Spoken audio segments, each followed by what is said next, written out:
Las conversaciones en Noruega dibujaron un escenario de expectativas para el contexto político. Sin embargo, para la oposición parece no haber tenido ningún éxito bajo sus requerimientos, y para el gobierno ha pintado de buenas noticias. No obstante, el mecanismo se mantendrá hasta que las delegaciones vuelvan con un acuerdo de sus líderes, aseguró una fuente parlamentaria. Ambas aceras han mantenido círculos que han sido criticados por ser estériles, sobre todo para el lado opositor, aunque sus principales dirigentes lo han puesto como una fase exploratoria al que le dan la bienvenida, pero sin considerarlo como un diálogo, como lo reitera el Ejecutivo Nacional. Desde inicios de mayo se habían iniciado estos contactos con las delegaciones a cargo de Nicolás Maduro y Juan Guaidó, del cual el último realizado este miércoles calificó en la opinión pública como el que estancó las probabilidades de una salida a la crisis a corto plazo, esto tras un comunicado de la Asamblea Nacional, AN, al afirmar que no se llegó a ningún acuerdo. Entretanto, el costo de los acercamientos en Noruega, dijo Maduro, que fueron meses de conversaciones secretas, por lo que se mostró optimista y reiteró su llamado al diálogo como único camino, tras exaltar que el proceso se redujera a buenas noticias. Pese a esta división de resultados, indicó una fuente del Parlamento consultada por Panorama que hay que creerle es a lo que dice Noruega, pues la comisión encargada sostiene las mayores aproximaciones a la realidad de lo que pasa en Oslo, aseguró.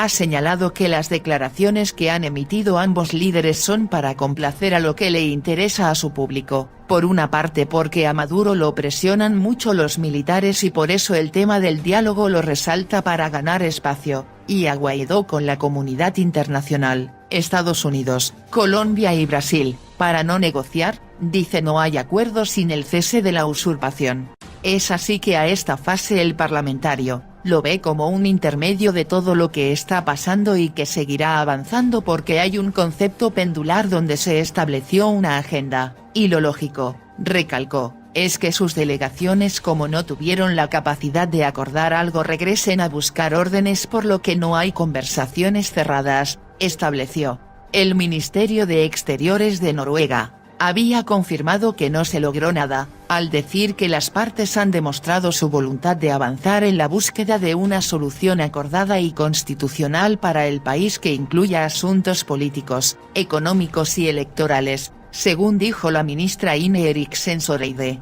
además de instar a las partes a tener cautela con las declaraciones para preservar el proceso. Por Noruega, el diplomático Dag Nylander encabeza las conversaciones entre las partes. Nylander es un especialista de América Latina que entre 2012 y 2016 fue uno de los dos facilitadores en las negociaciones para acabar con el largo conflicto armado en Colombia. Las consideraciones en la acera opositora respecto al contacto entre las partes no se desvirtúan de la necesidad de una salida a la crisis del país, pero sí de ser desestimado y criticado como un paso en vano de lo que la ruta de Guaidó ha alcanzado en los últimos meses. De acuerdo con el diputado Alfonso Marquina, de Primero Justicia, PJ, se puso muy claro cuál era la ruta democrática para unas negociaciones o un diálogo, por lo que aseguró que el gobierno aferrado al poder y al no aceptar la condición se concluyeron las reuniones.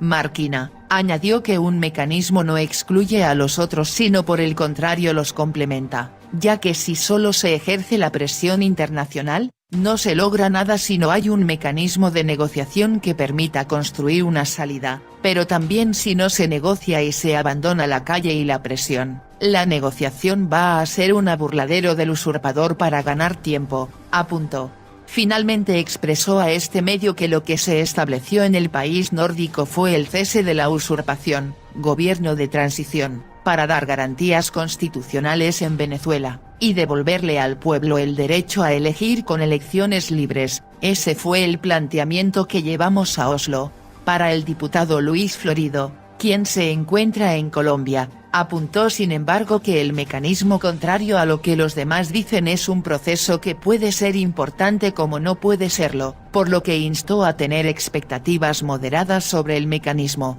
Démosle una oportunidad a Noruega, porque una salida negociada nos permite ganar estabilidad a futuro, aseguró en un vídeo a través de Instagram. Asimismo, justificó que en los países donde se han producido transiciones, las consecuencias con algunos mecanismos han generado más inestabilidad o en tal caso un trauma que pudiera generar un proceso de intervención, de modo que no desestimó lo que pudiera desgranar la misión en Oslo.